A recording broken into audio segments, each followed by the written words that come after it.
안녕하세요. 사연에 빠지다의 DJ 민영입니다. 오늘 사연은 역대급으로 천불이 나서 할 말을 잃게 만드는데요. 과연 어떤 사연인지 들어보시겠습니다. 오늘도 두 가지 사연 준비되어 있는데요. 끝까지 들어주실 거죠? 그럼 오늘의 사연 바로 시작해 볼게요. 안녕하세요. 저는 40대 초반 여자입니다. 저는 최근까지도 제가 세상에서 제일 불쌍한 사람이구나 라고 생각하며 살았어요.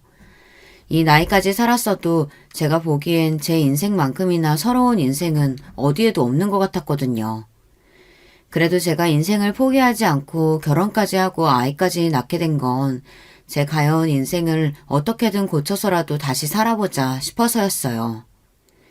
남편이 저를 구해줄 구원자라고 확신했거든요. 그런데 아니었습니다. 오히려 남편을 만나고 나서부터 제 인생은 더 나락으로 가고 있었는지도 몰라요. 남편을 만난 건 40이 다 돼서예요. 40이 다 될 때까지 제대로 된 연애는 해보지도 못했고 저에게 먼저 다가오는 남자도 없었기 때문에 제 인생에 결혼이나 아이는 전혀 없을 줄 알고 살았어요. 그런 저에게 남편을 만나자마자 아이와 결혼이 동시에 찾아왔으니 남편은 저에게 선물과도 같은 사람이라고 여겼습니다. 남편과 저는 회사 회식 자리에서 처음 만났어요. 사실 당시에 다니던 회사에서 제가 동료들과 잘 지내질 못해서 원래는 회식에 가도 대충 밥만 먹고 빠져나왔어요. 그런데 그날따라 평소 저를 별로 좋아하지 않던 동료 경선 씨가 2차까지 같이 가자고 먼저 제안하더라고요. 본인이 아는 남자들이 술을 사주겠다고 오는 중이니 같이 마시자고요. 사실 고민이 됐어요. 경선 씨가 평소 하던 행동으로 봐서는 절대 저를 위할 사람이 아닌데 오늘따라 왜 저러나 싶었거든요. 경선 씨는 외모도 예쁘장하고 일도 잘해요. 그런데 인성이 영 거지 같았습니다. 친한 사이는 아니었지만 워낙 경선 씨가 시끄럽게 떠벌리고 다니는 성격이라 옆에서 들어보면 매일 돈 좀 있는 남자들을 꼬셔서 등쳐먹고 다니는 것 같더라고요. 거기다가 말도 개념 없이 해요. 저보다 나이도 어리면서 저를 대놓고 무시했습니다. 저는 다른 회사에 있다가 함께 일하던 상사와 함께 이 회사로 들어오게 된 거예요. 그래서 기존에 있던 직원들보다 제가 더 경력이 많습니다. 그런데 경선 씨는 자기는 서울에 4년제 대학을 나왔고 저는 전문대도 다니다 졸업을 못한 고졸인데 본인이랑 같은 업무를 하고 같은 직급이라는 것에 불만이 많았어요. 심지어 툭하면 저더러 낙하산 아니냐고까지 했습니다. 그날도 저는 전혀 2차에 갈 생각이 없었는데 경선 씨가 하도 같이 가자고 쫄라서 따라간 거예요. 처음엔 남자들 앞에서 제가 성격이 좋다는 둥, 귀엽게 생겼다는 둥 괜히 추켜 세우더니 나중에는 결국 본색을 드러내더라고요. 잘 알지도 못하는 남자들 앞에서 어김없이 헛소리를 하더라고요. 서영 씨는 볼수록 운이 좋은 것 같아요. 우리 회사가 아무리 이름 없는 중소기업이라고 해도 명색이 대기업 하청인데 고졸이 들어오긴 힘든 구조잖아요. 우리 중에 고졸은 서영 씨밖에 없기도 하고. 경선 씨, 벌써 그거 먹고 설마 취했어요? 또 무슨 소리를 하고 싶어서 그러는 거예요. 회사도 아니고 밖에서까지 버릇없이 시비를 거는 게 짜증이 나서 저는 인상을 팍 썼습니다. 그만하라는 식으로요. 그런데 이 여자는 아랑곳하지 않고 자기 하고 싶은 말을 떠들어댔어요. 서영씨, 아버지가 검사라면서요? 혹시 그 백으로 회사까지 들어온 거 아닌가 싶으니까 그렇죠. 내가 아버지 백으로 취직할 것 같았으면 더 좋은 회사에 가지. 뭐하러 이런 작은 회사에 들어와요. 경선 씨는 우리 회사를 너무 과대평가하는 거 아니에요? 아버지와 대판 싸우고 인연을 끊고 산 지가 한참인데도 저는 회사 사람들에게 무시당하는 게 싫어서 아버지가 검사라는 이야기까지 했어요. 그나마 가족 이야기를 하고 나서 제 외모나 학벌 가지고 무시하던 사람들이 더 무시하지 않았거든요. 저도 평소에 하도 당하고 살다 보니 사람 괴롭히는 인간들 상대하는 데에는 도가 텄습니다. 그러다 보니 저런 개념 없는 된장녀에게까지 지고 싶지 않았어요. 그런데 인생이란 게 한치 앞을 모릅니다. 제가 그렇게나 싫어하던 경선 씨가 아니었다면 남편을 만나지 못했을 거예요. 바로 그 개념 없는 경선 씨가 제 동서가 됐거든요. 남편이 경선 씨 대학 선배였어요. 원래 평소에도 자주 만나서 같이 술을 마시고는 했대요. 그날도 남편 지인들이 여자를 소개해달라고 조르는 바람에 같이 모여서 술을 마시기로 한 거였더라고요. 안 봐도 뻔하죠. 원래도 남자들한테 매일 술 얻어먹고 다니는 게 일상인 경선 씨가 그런 좋은 기회를 놓칠 리가 없으니까요. 그런데 하필이면 그날 제 인생에도 신기한 일이 생겼어요. 그렇게 여자 직원들이 많은데도 남편은 처음부터 저에게 관심을 보였습니다. 술자리는 3차까지 이어졌어요.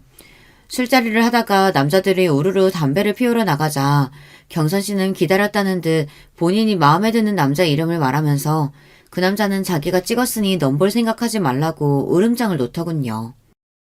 그 남자가 바로 지금의 제 남편의 남동생이자 바로 시동생이에요. 술자리를 주선한 남편이 자기 동생까지 데리고 왔거든요. 경선 씨는 술자리 내내 시동생에게 들러붙어서 여우짓을 하더라고요. 물론 남자가 마음에 들면 그럴 수 있습니다. 그런데 경선 씨가 시동생에게 꽂힌 이유가 어이가 없었어요. 저 선배 학교 다니는 내내 공부도 못하고 거지같이 다니길래 전혀 몰랐었는데 글쎄 알고 보니까 집도 좀 살고 저 동생은 대기업 다닌다지 뭐예요? 저 동생 인물은 좀 없고 멍청해 보이긴 해도 대기업이면 좀 만나보는 것도 나쁘지 않겠죠? 오케이, 어장에 추가. 경선 씨가 진짜 개념 없는 거야 알고는 있었지만 남자들이 자리를 비우자 남자들 외모 평가는 물론이고 직장까지 운운하며 평가를 해대더군요. 마치 본인이 뭐라도 되는 것처럼요. 경선 씨가 원래 여기저기 술집이며 나이트를 다니며 아무 남자들이나 만나고 다니고 그중에 조건 좋은 남자들만 골라 어장관리 하고 다니는 거야 진작부터 알고 있었지만 회사 동료들까지 끌고 다니면서 이러고 다닐 줄은 몰랐습니다. 바로 조금 전까지 남자들 앞에서는 하루라도 빨리 좋은 남자 만나서 빨리 결혼하고 싶다고 그러더니만 매일 어장관리만 하면 어떻게 결혼하려고. 제가 개념 없는 것들만 보면 말을 잘 참지 못해요. 아무리 사람이 없는 자리라고 해도 나이도 먹을 만큼 먹은 성인이 할 말 못할 말 구분도 못하고 떠들어대는 꼴이 저는 보고 싶지 않았습니다. 그래서 저도 모르게 또 싫은 소리를 하고 말았어요. 그러자 표정이 싹 굳더군요. 서영씨야, 뭐 이 남자고 저 남자고 고를 수 있는 상황이 안 돼봐서 모르나 본데요. 나는 가만히 있어도 남자들이 워낙 따라다녀서요. 고를 수 있는 선택지가 많은데 굳이 왜 한 사람만 만나요? 이것저것 따지고 골라야 결혼해서도 잘 살 수 있죠. 잘났다고 대놓고 저울질을 하는 꼴이 기가 차서 저는 웃음도 나오질 않았습니다. 저는 천박하고 이기적인 사람하고는 상종하고 싶지 않아 무시하고 말았어요. 당시에는 저도 처음 만난 남편에게 빠져서 다른 데는 신경 쓰고 싶지 않았거든요. 그날 남편과 저는 금방 친해졌어요. 남편도 처음부터 저에게 호감이 있어서인지 굳이 먼저 저를 집까지 데려다 주겠다고 했습니다.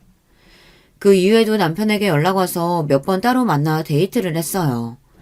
그런데 생각지도 못하게 남편과 만난 지 얼마 되지 않아 아이가 생겨서 결혼까지 하게 됐습니다. 처음 아이가 생긴 사실을 알았을 때 저도 남편도 많이 당황했어요. 만난 지 3개월도 되지 않았을 때니 당연한 일이었죠. 남편은 이왕 이렇게 된 거 부모님께 인사를 드리자고 했어요. 시부모님께 먼저 인사를 드렸는데 그래도 흔쾌히 결혼 허락을 받았습니다. 둘 다 40 다 된 나이에 생긴 아이다 보니 이 나이에 자연 임신이 됐다는 게 축복이라고 오히려 좋아해 주셨어요. 금방 제 배도 나올 텐데 하루라도 빨리 부모님께 인사드리고 상견례도 해서 결혼 날짜부터 잡자고 하셨죠. 저는 당시에 친정 부모님은 물론 형제들과도 연을 끊고 만나고 있지 않을 때라 남편과 시부모님께도 확답을 못했어요. 그러다가 고민 끝에 제가 먼저 친정엄마에게 연락을 했습니다. 다행히 친정엄마와 형제들은 제 임신 소식을 축하해줬어요. 덕분에 몇 년 만에 만난 어머니와 형제들을 만나 이야기도 나누고 결혼 이야기도 했습니다. 하지만 친정아버지는 끝까지 저를 만나주지 않았어요. 결국은 제 결혼식에도 오지 않으셨습니다. 어머니 말씀이 제가 집을 나간 뒤로 몇 년 동안 연락도 하지 않고 산 것에 대해 아버지께서 괘씸하게 생각하신답니다. 더군다나 결혼 전에 임신부터 했다는 사실을 창피하게 여기신대요. 아버지는 상견례도 결혼식에도 오지 않았어요. 그런 저의 상황을 남편도 시부모님도 이해하지 못했습니다. 저야 아버지를 누구보다 잘 알다 보니 사실 기대도 하지 않았어요. 하지만 서운한 건 할 수 없었어요. 아무리 자식이 잘못했더라도 자식이 임신하고 결혼한다는데 정말 전화 한 통을 안 하시더라고요. 제가 외모도 별로고 잘하는 것도 없었지만 무엇보다 가장 큰 단점은 자신감이 없다는 겁니다. 어릴 때부터 지금까지 저는 한 번도 제가 뭔가를 나서서 해본 적이 없었어요. 항상 남들 뒤에 숨어서 하는 척만 하며 살았죠. 그러다 보니 친구들도 직장 동료들도 저에게 하는 말이 다 똑같았어요. 왜 그렇게 스스로 깎아내리고 자신감이 없냐고요. 그런데 저는 그럴 수밖에 없는 인생을 살았습니다. 저와 가장 가까웠던 가족들에게조차 단 한 번도 평범한 사람으로 대우를 받은 적이 없었거든요. 저는 3남매 중 둘째예요. 위로 언니와 아래 남동생이 있습니다. 언니와 동생은 어릴 때부터 모든 면에서 뛰어나서 부모님의 자랑거리였어요. 언니는 머리도 좋고 공부도 잘하는데 얼굴까지 예뻐서 어디를 가나 주목을 받았습니다. 동생도 마찬가지예요. 동생은 저와 2살 차이인데 어릴 때부터 한글이나 구구단 같은 것들도 저보다 훨씬 더 빨리 뗄 정도로 똑똑했어요. 동생의 능력을 일찍이 알아본 부모님은 바로 영재원에 데리고 다니며 과학고에 진학시켰죠. 성인이 돼서도 형제들은 잘 나갔어요. 언니는 단번에 대형 로펌 변호사가 됐고 동생은 대기업 연구원으로 근무합니다. 반면에 저만 돌연변이었어요.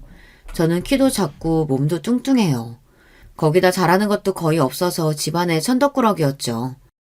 대학도 이름도 없는 전문대를 다니다가 그마저도 적응을 못해서 그만뒀습니다. 어릴 때부터 아버지는 저만 보면 도대체 누굴 닮아 저러냐 하는 소리를 입에 달고 사셨어요. 제가 보기엔 겉모습은 아버지를 닮고 머리는 어머니를 닮은 건데 두 분 다 인정하지 않으셨죠. 제가 제 입으로 이런 말 하고 싶지는 않지만 제가 어릴 때부터 덩치도 크고 뚱뚱해서 초, 중, 고 내내 남자애들에게 놀림을 당했어요. 여자애들에게는 은근히 괴롭힘을 당하는 일도 많았고요. 학교에서뿐만이 아니라 가정에서도 매일 찬밥 신세다 보니 자연스레 자신감도 떨어지고 자격지심이 심했어요. 그런 점에서 저도 많이 힘들어서 성인이 되고 나서는 고쳐보려고 부단히도 노력했습니다. 대학에 들어가서는 피나는 노력으로 살도 많이 빼고 외모에도 많이 신경을 쓰고는 했어요. 그런데 제 노력은 누구에게도 인정받지 못했습니다. 제가 아무리 노력해서 살을 빼고 열심히 살아도 부모님 눈에는 그냥 머리 나쁘고 못생긴 딸이었어요. 하루는 저도 대학생이 됐으니 친구들도 사귀고 싶고 연애도 하고 싶어서 다른 학교 학생들과 미팅을 잡아서 나가려고 준비를 하고 있었습니다. 그런데 그 모습을 본 아버지께서 다짜고짜 미팅은 무슨 미팅이냐고 소리를 지르셨습니다. 너 괜히 미팅이니 뭐니 한다고 나가서 망신당하지 말고 집에서 공부나 해. 네가 앞으로 남자도 만나고 시집도 가려면 능력이라도 있어야 누가 데려가지. 지금 그 꼴로는 시집이 아니라 남자 근처에도 못 간다. 그 옷은 아무리 봐도 너랑 안 어울려. 네 언니면 몰라도. 그렇게 미팅에 나가고 싶거든. 앞으로 10kg는 더 빼고 나가라. 나 지난 1년 동안 눈물 콧물 다 빼면서 10kg 뺀 거야. 그 오심도치도 자기 자식은 예쁘다고 한다는데 엄마 아빠는 나한테만 너무한 거 아니야?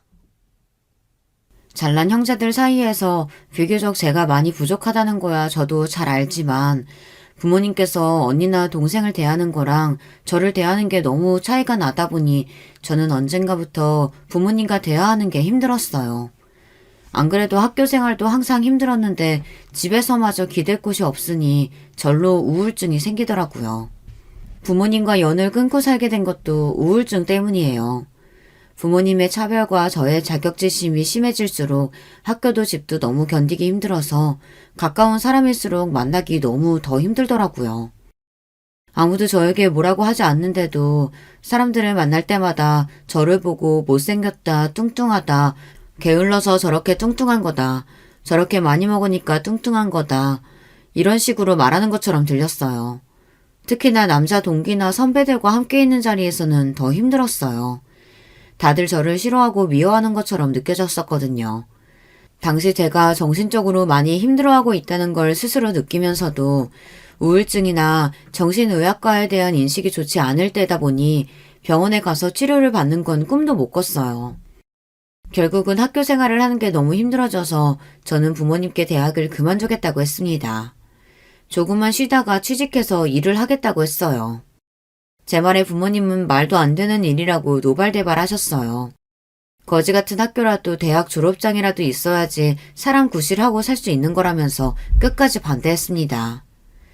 저는 제 마음대로 학교에 휴학계를 제출했어요. 사람을 만나는 것 자체가 너무 괴로운데 공부를 어떻게 할 수가 있겠어요. 그런데 제 휴학 사실을 알게 된 부모님은 저를 아무짝에도 소용없는 패배자 취급을 했습니다. 내가 그렇게 알아듣게 말했는데도 네가 멋대로 휴학을 해?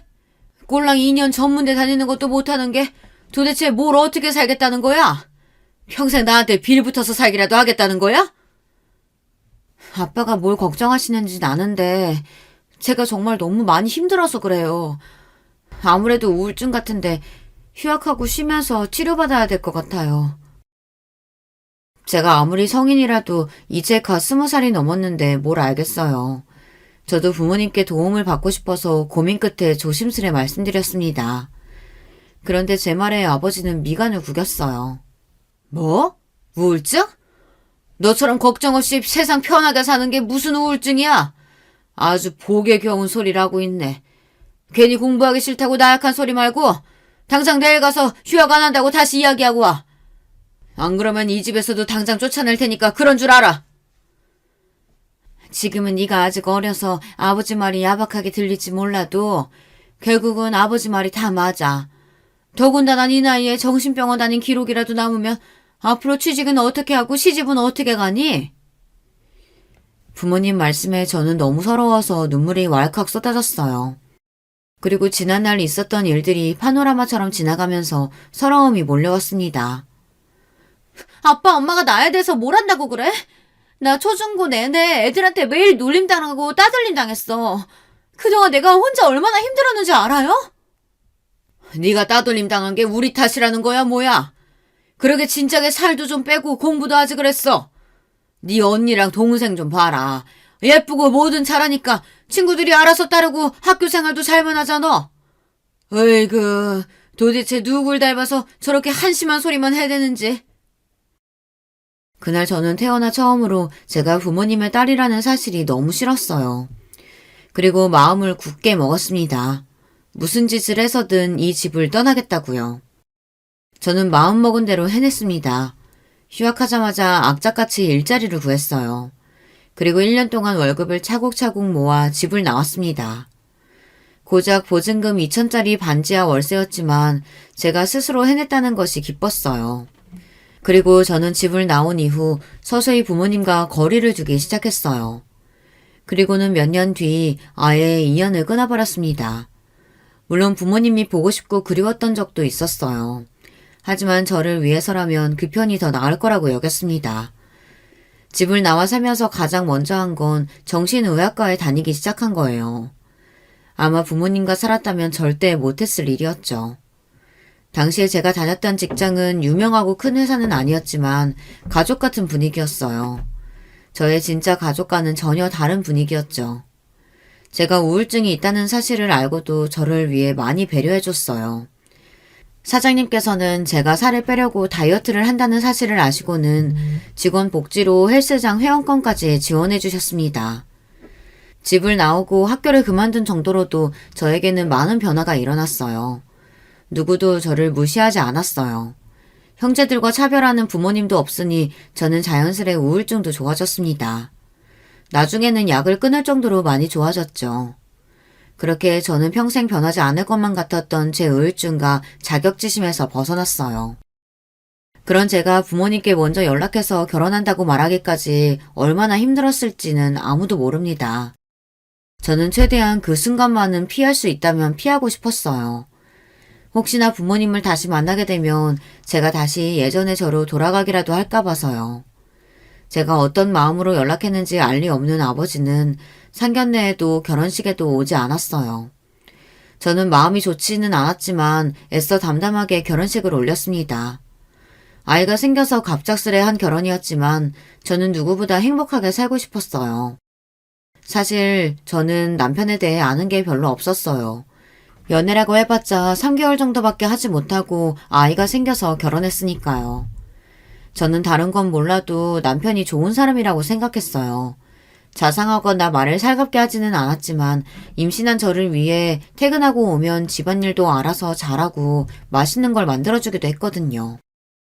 남들은 그거야 남편이면 당연한 거 아니냐고 할지는 모르겠지만 저는 마흔이 다 될 때까지 살면서 누가 저를 위해 무언가 해준 기억이 많지 않기 때문에 남편이 사소하게만 챙겨줘도 행복했습니다.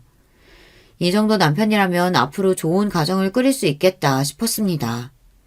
그런데 역시나 제 팔자는 사랑받고 살기는 그른 팔자인가 봅니다. 제 결혼 생활은 시작부터 삐걱거렸거든요. 특히나 시동생과 동서가 결혼한 이후 더 그랬습니다. 처음에 제가 말한 대로 그 재수없는 경선 씨가 제 동서가 됐어요. 동서와 시동생은 그 술자리 이후 1년 정도 연애를 했다네요. 제가 만삭이라 배가 남산만하게 불렀을 때 둘은 결혼식을 올렸습니다. 동서는 결혼식을 올리고 한 가족이 된 뒤에도 여전히 재수가 없었어요. 시댁에서 저와 마주칠 때마다 한마디씩 툭툭 내뱉는데 사람 기분을 아주 더럽게 만들더군요. 한 번은 그런 적이 있었어요. 제가 배가 너무 많이 나와서 잘 앉지도 서 있지도 못할 때였습니다. 그런데 시댁 제삿날 동서는 제사가 다 끝나고 나서야 나타났어요. 이미 제사도 다 끝나고 친척들까지 모두 다 돌아갔는데 그제야 나타난 동서와 시동생은 현관문을 열고 들어와서는 일이 많아 늦었다고 너무 죄송하다고 애교를 피우며 들어오더라고요. 아이고 바쁜데 뭐하러 왔어? 제사상이라고 얼마 차리지도 않았는데. 온 김에 과일이나 좀 먹고 가라. 저희 시댁은 장남, 차남 심하게 나누는 집안이었어요.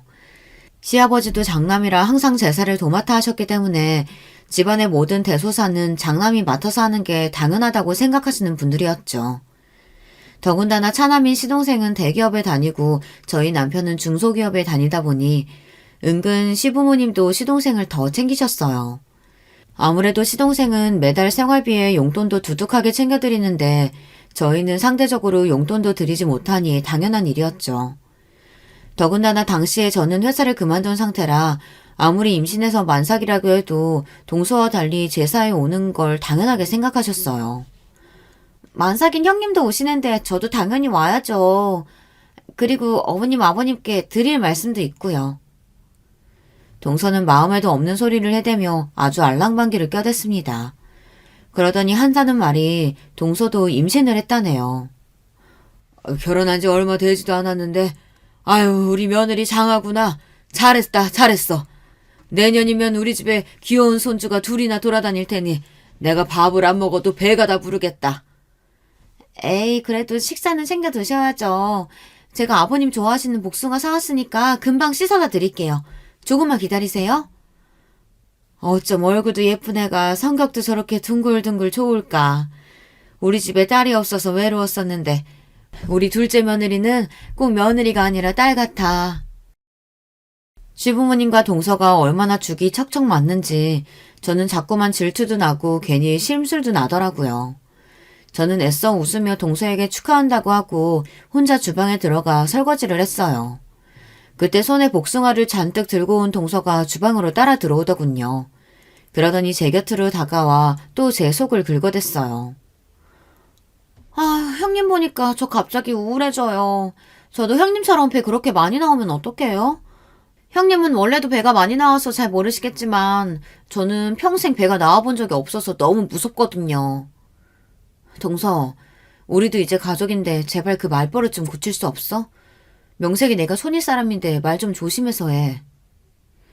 마음 같아서는 머리통을 한 대 쥐어받고 싶었지만 이성적으로 꾹 참았습니다. 동서는 제게 한마디 더 하려다가 시어머니께서 주방에 들어오시니 애써 입을 꾹 다물더군요. 그날 집에 돌아오면서 저는 기분이 너무 나빠서 남편에게 하소연을 좀 했어요. 동서가 저에게 그런 식으로 말했다고요. 그러자 남편이 하는 말이 더 기분이 나빴습니다.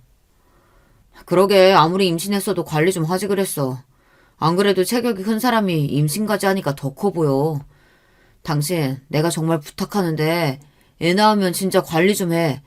애 낳았는데도 재수 씨보다 뚱뚱하면 당신도 민망하지 않겠어?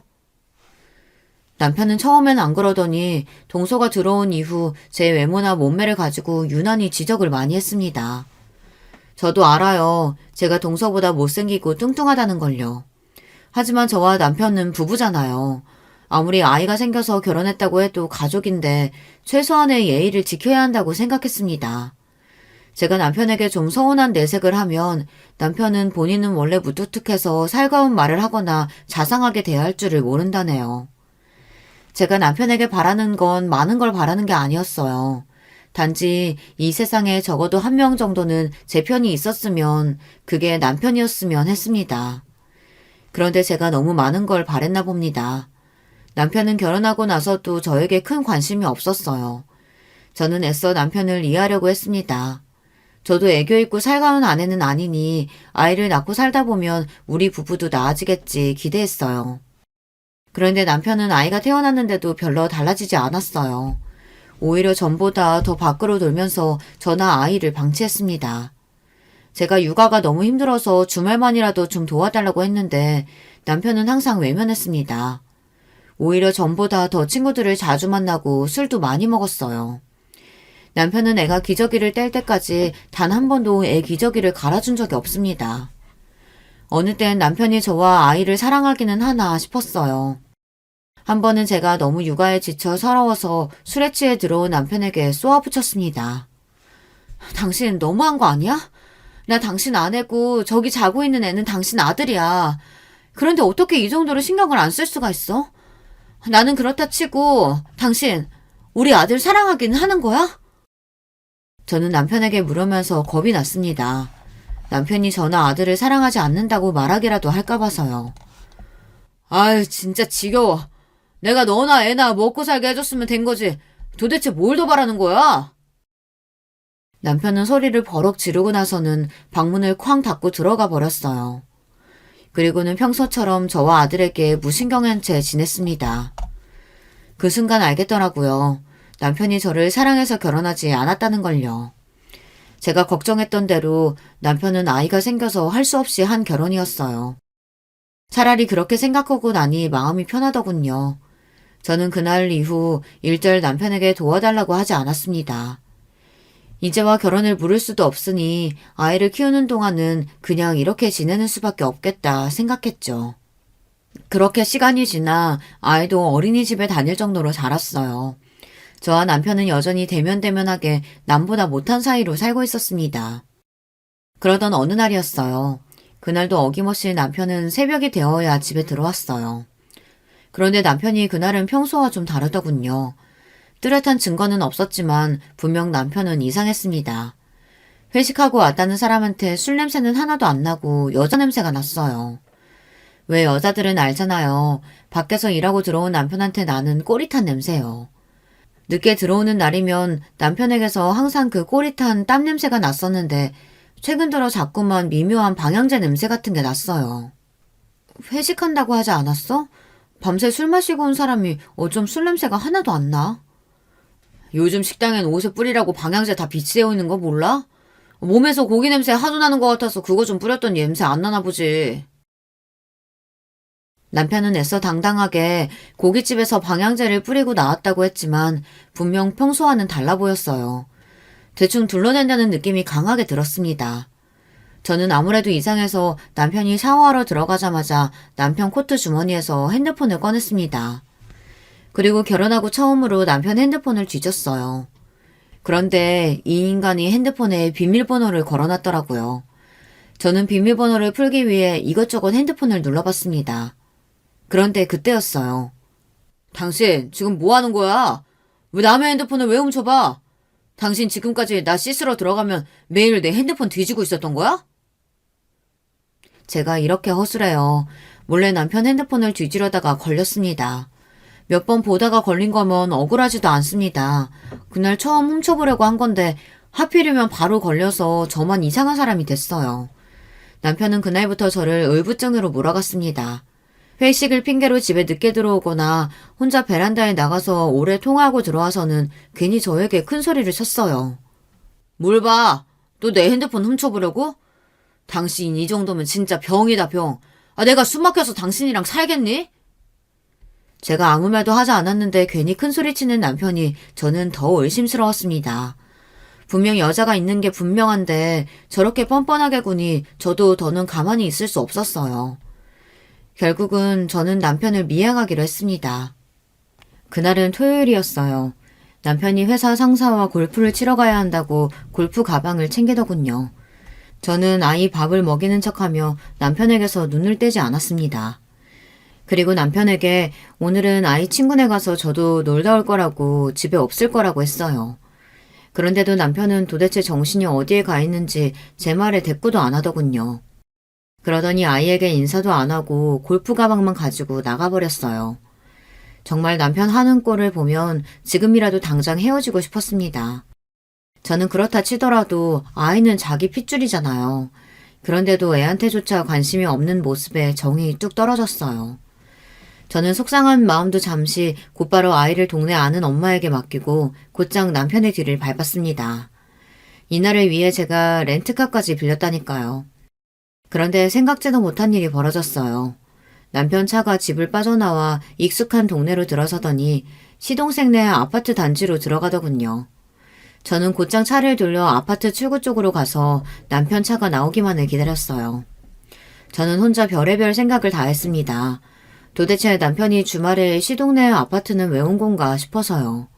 그리고 일말에 기대를 했습니다. 이대로 남편 차가 경기도에 있는 골프장으로 향하기만을 바랬습니다. 그런데 남편의 차는 괜히 동네를 몇 바퀴 더 돌았어요. 그러더니 차차 본색을 드러내더군요. 대낮부터 모텔이 즐비한 모텔촌으로 차를 옮겼어요. 저는 남편의 차를 뒤쫓을수록 더 의문만 생겼습니다. 집을 나와 들린 곳이라고는 시동생네 집밖에 없는데 뜬금없이 모텔이라뇨. 그 순간 제 머리에 번뜩이는 생각이 들었습니다. 옳거니 상간녀년이 먼저 모텔에서 기다리는가 보다 싶었죠. 역시나 제 예상이 맞았습니다. 남편은 모텔에 가 근처를 빙빙 돌더니만 결국은 모텔 주차장으로 들어갔어요. 제 입에서는 절로 쌍욕이 튀어나왔습니다. 저는 애써 벌벌 떨리는 가슴을 부여잡으며 남편 차가 들어간 모텔 주차장으로 따라 들어갔습니다. 그런데 잠시 뒤 저는 충격적인 모습을 목격하고 말았어요. 글쎄 남편 차 조수석에서 내린 건 다름 아닌 동서였습니다. 저의 전 직장 동료이자 시동생의 아내인 동서 말이죠.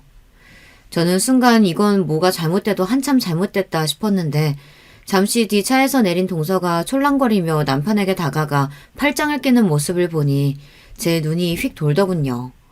그 순간 저는 곧바로 차에서 내려 두 년놈에게 달려들었습니다. 그러고는 곧장 동서 머리채부터 잡아챘어요. 이 년놈들이 미쳤나? 여기가 어디라고 둘이 팔짱을 끼고 들어와? 그 순간 저는 눈에 뵈는 게 아무것도 없었어요. 오로지 지금 내 눈앞에 보이는 이 년놈들을 죽일 생각밖에 없었습니다. 자기야, 이 여자 지금 뭐 하는 거야? 빨리 떼줘. 이 돼지같이 무식한 옆에 애야. 손 안 나? 뭐? 자기? 너 진짜 돌았니? 네 남편은 어디다가 두고 남의 남편 데리고 모텔에 들어가? 저는 동서 머리채를 잡은 손에 힘을 세게 주고는 마구 흔들어댔습니다. 그때였어요. 제 남편이자 제 아들의 아버지인 인간이 제가 동서 머리채를 흔드는 사이 세상에서 가장 찌질한 모습으로 도망치더니 차를 가지고 순식간에 도망쳐버렸어요. 저와 동서년을 모텔 주차장에 그대로 둔 채 말이죠. 순간 저는 물론이고 동서년까지 기가 차서 정신없이 모텔 주차장을 벗어나는 남편의 차 뒤에다 대고 소리를 질렀습니다. 정말 지금 생각해도 너무 기가 차고 어이가 없어요. 세상에 병신도 저런 병신이 있나 싶어서요. 그제야 제 손에서 벗어난 동서년이 적반하장인지 제 어깨를 밀어내며 지금 뭐 하는 거냐고 오히려 대묻더군요. 저는 순간 황당해서 절로 웃음이 튀어나왔어요. 그 상황이 너무 기가 차서요. 너야말로 내 남편이랑 여기 뭐하러 왔는데? 거짓말할 생각 말고 똑똑히 말해. 안 그러면 지금 당장 네 남편까지 부를 테니까. 남편이 모텔을 벗어난 지 좀 됐는데도 저는 혼란스러운 마음이 좀처럼 나아지질 않았어요. 제 눈앞에 벌어진 이 상황을 어떻게 정리해야 할지 가늠조차 되질 않았죠. 그런데 그때였습니다. 갑자기 표정이 변한 동서가 말을 바꾸기 시작했어요. 어머 형님, 도대체 여기가 어딘데 저를 데리고 오신 거예요? 도무지 여기가 어딘지 모르겠네요. 동서는 갑자기 저더러 형님이라고 부르더니 여기에 왜 온 거냐며 발연기를 했습니다. 저야말로 어이가 없어서 멍하니 동서 얼굴을 노려봤어요. 그러자 다시 순식간에 얼굴이 변한 동서가 제게 바짝 다가오더니 욕을 퍼붓기 시작하더군요. 아씨, 대충 넘어가라고 했더니 네가 뭘 잘났다고 꼬나봐.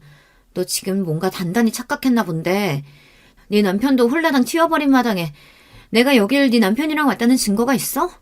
도대체 무슨 증거가 있다고 지랄이야. 동서녀는 사악한 표정으로 뻔뻔하게 굴었어요. 그러면서 오히려 저더러 증거도 없으면서 사람을 몰아간다고 억울한 신용을 했어요.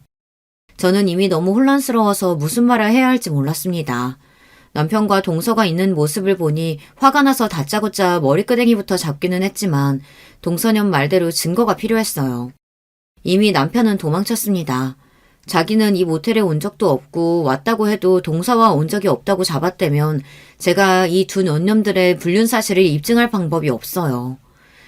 더군다나 제스 씨와 아주버님이 불륜이라는 사실을 어느 누가 믿겠어요. 제가 혼란스러워하고 있다는 사실을 금방 눈치챈 동서가 슬쩍 미소를 지어 보이더니 저에게 다가왔습니다. 아, 우리 형님 많이 놀랐나 보다. 그러게 여기까지 찾아왔어요. 그냥 평소처럼 눈치 없는 여편애로 살 것이지.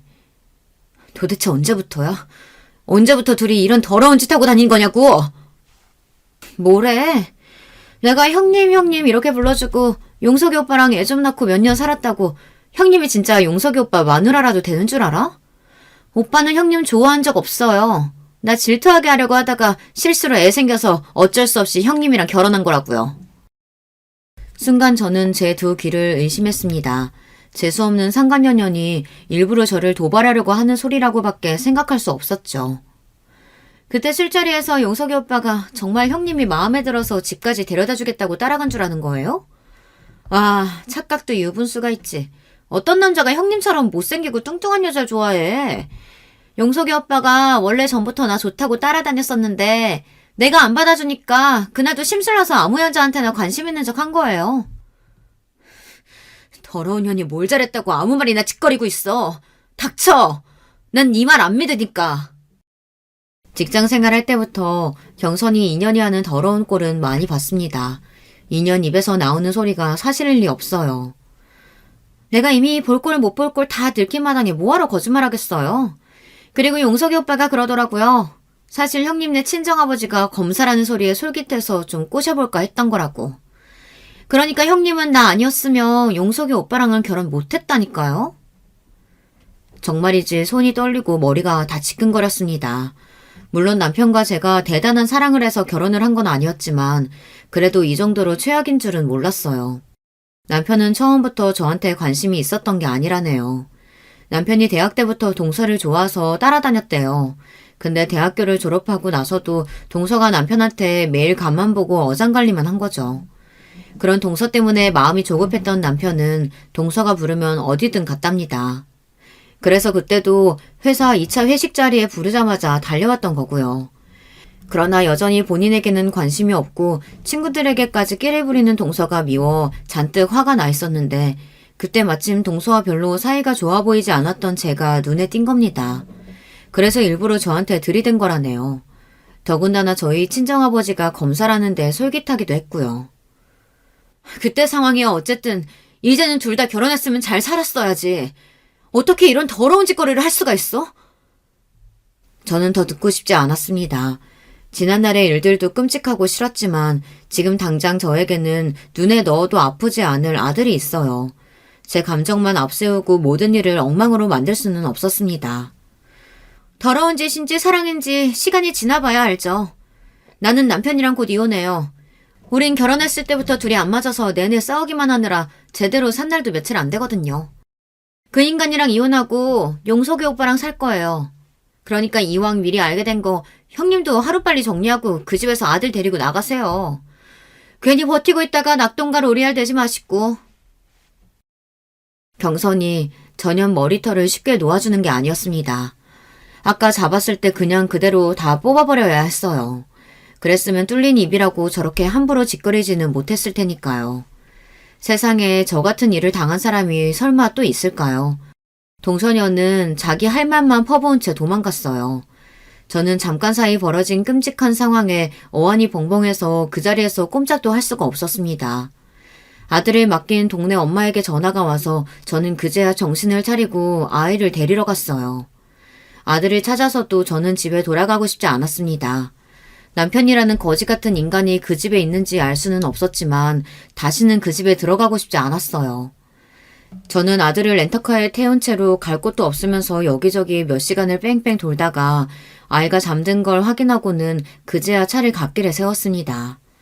그러고는 혼자 핸들에 얼굴을 묻고 울었어요.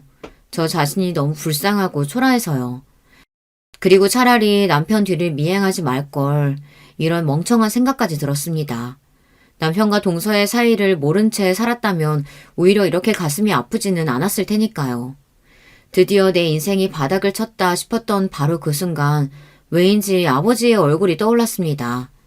제가 아는 사람 중 세상에서 제일 똑똑한 사람이 바로 아버지였으니까요. 저는 10년 만에 무슨 용기가 났는지 곧바로 아버지에게 전화를 걸었습니다. 그리고 잠시 뒤 믿기지 않은 일이 벌어졌어요. 10년 만에 아버지께서 제 전화를 받았습니다. 저는 아버지에게 무슨 말이라도 해야 할 것 같았지만 할 말은 아무것도 떠오르지 않고 눈물만 자꾸만 차올랐습니다. 아빠, 제발 전화 끊지 마세요. 사실 나 지금 죽고 싶을 만큼 힘들어서, 정말 너무 힘들어서 아빠한테 전화한 거예요. 제발 나 좀 도와줘요. 정말 이러다가 죽어버릴지도 모르겠다 싶은 마음이 드니 저도 모르게 울분이 차올라 애원하던 말이 튀어나오더군요. 아버지는 그제야 무슨 일이냐고, 결혼해서 잘 사는 거 아니냐고 물었습니다. 저는 10년 만에 듣게 된 아버지의 목소리에 순간 너무 서러워서 아이처럼 펑펑 울며 두서없이 제게 일어난 일들을 이야기했어요. 그리고 잠시 뒤 아버지는 저와 아들을 데리러 와주셨어요. 저는 그 길로 아버지를 따라 친정에 갔습니다. 지금부터 아버지 말 잘 들어. 아버지, 바로 몇 년 전에 부장 검사로 퇴직한 거 알지? 더군다나 네 언니는 대한민국에서 제일 유명한 로펌 변호사야. 아버지가 다 알아서 해결할 테니까 너는 아버지가 시키는 대로만 해. 그 순간부터 저는 아버지의 말대로 하기로 했습니다. 제가 아들을 데리고 나왔는데도 남편은 며칠 동안 아예 연락이 없었어요. 인간이 맞나 싶더군요. 본인이 저에게 저지른 짓이 있는데 연락조차 하지 않는다는 게 더 끔찍하게 싫었어요. 어쩌면 남편은 제가 그대로 영영 사라져주길 바랬는지도 몰라요. 그로부터 딱 일주일이 지난 뒤 남편에게 연락이 오더군요. 딱 제가 준비한 고소장이 도착했을 거예요. 야비한 인간은 역시 달랐습니다. 아내랑 아이가 하루아침에 사라졌는데 전화도 한 통 없더니만 고소장을 받고 나서야 저에게 전화를 한 거죠. 저는 남편의 전화를 일절 받지 않았습니다. 그리고 며칠 뒤 시댁 제사에 참석했어요. 시댁은 1년에 명절 포함 4번 정도 제사가 있거든요. 그날만큼은 시아버지가 장남이시라 시아버지 형제분들이 다 시댁에 모여요. 저와 지난 한 달 동안 연락이 안 됐으니 남편과 시댁 식구들은 저를 보자마자 다들 놀란 눈을 했습니다. 남편과 동서는 저를 보자마자 할 말이 많은지 어떻게든 말할 기회를 엿보고 있었지만 저는 그런 남편과 동서의 시선을 무시했어요. 이런 상황을 알 리 없는 시어머니는 저에게 어쩜 한 달 동안이나 연락도 안 하냐고 볼멘 소리를 했어요. 역시나 예상대로 남편은 제가 집에 안 들어가고 있다는 이야기도 아직 안 했나 보더라고요. 거기다가 가소로운 동서녀는 저를 보자마자 아무 일 없었다는 듯 웃었어요. 그러고는 한다는 소리가 기가 막혔습니다. 어머님, 부부싸움 안 하는 부부가 어디 있어요. 형님이랑 아주버님도 좀 다투셨나 보죠. 저는 이해해요, 형님. 뻔뻔한 것도 능력이라면 능력이에요. 제가 보낸 고소장을 분명히 받았을 텐데 저렇게 태연하게 굴더라고요. 저는 그런 동서가 안 입고 와서 저도 똑같이 깔깔 소리 내며 웃어줬어요. 그치? 동서야말로 나를 제일 잘 이해하겠지. 아참, 그래서 동서는 서방님이랑 언제 이혼하는데? 저는 동서에게 언제 이혼할 거냐고 대놓고 물었습니다. 그러자 동서 얼굴이 금방이라도 터질 것처럼 빨개지더군요. 그리고 제사상을 준비하던 시댁의 다른 식구들마저 모두 거실로 나왔어요. 그러자 동서는 물론이고 시부모님까지 당황해 저에게 무슨 소리를 하는 거냐고 화를 내시더군요. 어머, 이 형님이 지금 무슨 소리를 하는 거야? 무슨 말은 무슨 말이야. 동서가 그날 분명히 모텔 앞에서 그랬잖아. 서방님이랑 이혼할 거라고. 태연하게 뱉어낸 제 말에 시부모님이며 남편까지 깜짝 놀라더군요. 그리고 다른 식구들은 쑥덕거리기 시작했어요. 그 모습에 시부모님은 미간을 잔뜩 꾸기며 동서에게 모텔은 뭐고 이혼은 또 무슨 소리냐고 물었어요. 동서, 어머님 아버님께 말씀드리기 어려울까봐 내가 따로 싹 준비해서 가져왔어. 여러분, 이것 좀 보세요. 이게 다 이 두 사람의 불륜 증거예요. 저는 미리 준비해온 불륜 증거 자료들을 가방에서 꺼내 던졌습니다. 그러자 제 눈치만 슬슬 살피고 있던 남편이 불이 났게 달려와 바닥에 떨어진 사진과 자료들을 헐레벌떡 줍더군요. 그 꼴이 아주 우스웠어요. 멍청한인가. 내가 설마 이것만 가져왔겠어? 여기 또 있지. 저는 잔뜩 복사해온 서류들을 아예 방 안 가득 던졌습니다. 저는 지난 한 달 동안 아버지와 언니와 함께 쉬지 않고 남편과 동서의 불륜 증거만 찾았습니다. 찾다 보니 더 어이가 없더군요. 이렇게 증거가 차고 넘치는데 어떻게 지금까지 몰랐을까 싶어서요. 아버지와 함께 일했던 검사들과 검사원들, 거기다가 언니 로펌 직원들까지 물심양면으로 도와줬어요. 지난 반년 동안 남편과 동서의 카드 내역, 블랙박스 기록만 따서 CCTV를 뒤진 정도만으로도 증거가 충분했습니다. 더러운 연놈들이 일주일에 서너 번씩이나 만났더라고요. 너희 사람 잘못 건드렸어. 너희들 덕분에 우리나라 최고 검사들이랑 변호사들이 다 힘을 합쳤으니까. 바닥에 떨어진 자료들을 확인한 가족들은 경악을 금치 못했습니다. 그럴만했죠. 세상에 아주버님과 재수씨 간의 불륜이라니요. 이건 사람과 전쟁에서도 나올까 말까한 막장 중에 개막장이었어요. 여보, 그만해. 우리 아들도 생각해야지. 수근거리는 가족들 사이로 제게 다가온 남편이 귀에 대고 조용히 속삭이더군요. 이제와 저더러 우리 아들 생각을 하라네요. 양아치 같은 인간이 그제야 아들 생각이 나나보더군요. 개 같은 새끼. 바람 피울 때는 네 새끼 생각은 눈꼽만큼도 안 하더니만 이제 와서 뭐? 아들을 생각해? 웃기는 소리 하고 있네. 나한테 절대 합의는 없으니까 그런 줄 알아. 인연이 감히 내 인상에 똥을 뿌려? 너 내가 가만히 안 둘 거야. 너 이리 와! 동서녀는 이제 아예 다 끝났다고 생각하는지 저에게 달려들어 머리꺼댕이를 잡으려고 했습니다. 저도 이때다 싶어 아주 동서년 머리털을 다 뽑아버릴 작정이었죠. 그런데 그때였습니다. 시댁 문이 벌컥 열리더니 시동생이 들어왔어요. 그리고 새로운 반전이 일어났어요. 이경선, 이년 어딨어? 그 점잖은 시동생이 동서년 욕까지 하며 들어왔습니다. 그리고 새로운 서류를 바닥에 던졌어요. 그건 바로 다름 아닌 유전자 검사 서류였어요. 그리고 그 서류에는 더 쇼킹한 내용이 적혀 있었습니다. 와, 세상에. 어떻게 너 같은 년을 만나서 형수한테 듣고 수진이가 내 딸이 아닐 수도 있겠다 생각했었는데 내 딸이 아니더라. 거기다가 형 애도 아니고. 도대체 수진이는 누구예요? 그 순간 시댁에 있던 모든 사람들은 다들 입을 쩍 벌리고 동서에게 손가락질을 하기 시작했어요. 그런데 그때였어요. 어느 때보다 흥분한 남편이 성큼성큼 걸어와 동서 뺨을 갈겼습니다. 뭐야. 너 나 말고 남자가 또 있었던 거야? 아이고, 이게 다 무슨 일이냐? 시댁은 말 그대로 초토화가 돼버렸습니다. 남편이라는 작자는 동서에게 진심이었나 봅니다.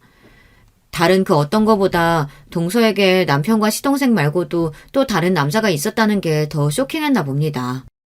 그 순간 시동생은 남편에게 달려들어 먹살을 잡았고 그 모습에 시어머니는 뒷목을 잡고 바닥에 쓰러지셨습니다. 시아버지는 그런 시어머니를 부축하고요. 저는 고개를 저으며 그 길로 시댁을 나왔습니다. 시댁에서 제가 할 일은 끝난 것 같아서요. 그날 모텔 앞에서 남편과 동서를 보고 친정에 오자마자 저는 시동생에게 연락을 했어요. 그리고 제가 본 광경에 대해 다 이야기했습니다. 동서 말이 맞기는 하더군요. 안 그래도 시동생도 동서와 이혼할 생각이었대요. 시동생도 동서가 딴짓하고 다니는 것 같아 뒤를 좀 캤는데 영 증거를 못 찾았다고 하더군요. 더군다나 애도 잘 돌보지 않고 사치만 부리는 게 진작부터 맞지 않아 매일 싸웠답니다. 그러던 중 제 이야기를 들었으니 시동생도 곧바로 유전자 검사를 하겠다고 했어요. 시동생은 조카가 남편 아이일지도 모른다고 생각했습니다. 그런데 시동생도 남편도 친아버지가 아니라고 나왔으니 더 절망이었죠. 저는 정말 입에 담기도 힘들 정도로 치욕스러운 일을 당했습니다. 더러운 인간 둘 때문에 많은 사람이 상처를 받았죠. 저는 며칠 전 이혼 확정을 받았어요. 하지만 아직 이혼 소송 중입니다. 물론 불륜 사실은 인정됐지만 위자료 소송이 아직 진행 중이거든요. 저를 담당하는 저희 언니가 제가 받을 수 있는 최고 위자료를 두 연념들에게 청구해서 소송이 좀 길어지고 있습니다. 저는 시일이 얼마나 걸리던 끝까지 싸워서 제가 원하는 만큼 다 받아낼 거예요. 이런 저에게 응원의 메시지 댓글로 많이 달아주세요. 여러분의 응원 댓글은 저에게 많은 힘이 될 것 같습니다. 들으시면서도 세상에 무슨 이런 거지 같은 일이 다 있을까 에너지 소비하면서도 끝까지 제 이야기 들어주셔서 감사합니다. 여러분의 가정에는 언제나 평화로운 일만 가득하시길 바랄게요.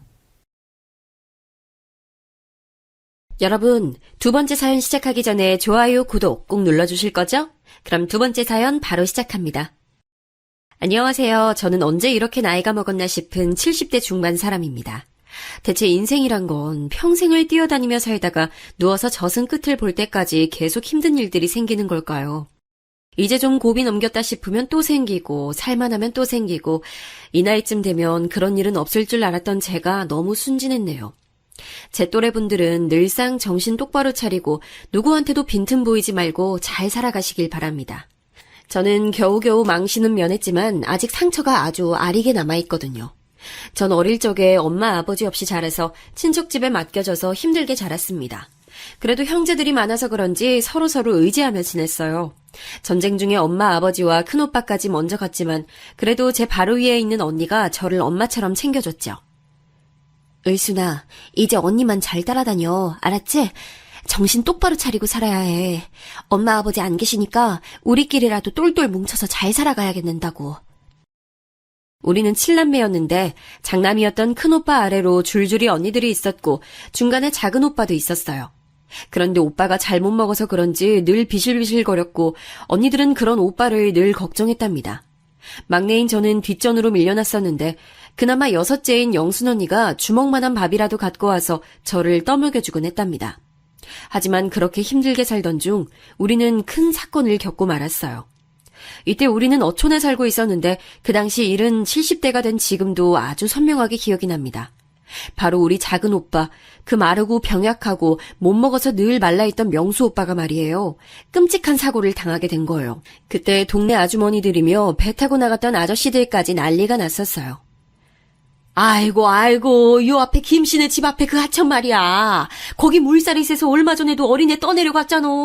아까도 그랬다는구만. 웬 비쩍 말라 빠진 남자애래. 처음에 이런 말을 들었던 우리 영순 언니는 설마 그게 자기 오빠일 거란 생각을 못했다는 거예요. 하지만 우리가 당시 신세져서 살고 있던 외삼촌 댁에 돌아갔을 때 오빠가 없다는 걸 알았고 외숙모가 오빠를 엄청 찾고 있었다는 거예요. 얘 영순아, 네 오빠 못 봤어? 아까 여기 어슬렁거리고 있던데. 하도 애가 정신이 빠져서 넋이 나가 있으니 원. 아유, 비도 많이 오는데 어딜 갔다냐. 이 말에 언니는 벼랑간 이상한 생각이 들어서 맨발로 뛰쳐나갔고 돌아오는 길 만난 언니들과 동네 아줌마들과 함께 오빠를 찾으러 다녔던 거예요. 하지만 끝끝내 우리 오빠는 우리 곁으로 돌아오지 못했으며 동네 사람들이 떠들어댔던 그 하천에 휩쓸려간 남자애가 우리 오빠라는 것을 확인하게 됐어요. 그때 언니들과 저는 엄마, 아버지와 큰오빠를 전쟁 중에 떠나보낸 지 그리 오랜 시간이 흐른 뒤도 아니었어요. 한 5년쯤 됐을까요? 외삼촌네 집에서 신세지며 살며 밥 많이 달란 소리도 못하고 늘 숨죽여 눈치 보며 살던 때였지만 그때만큼은 숨죽여 있을 수가 없었어요.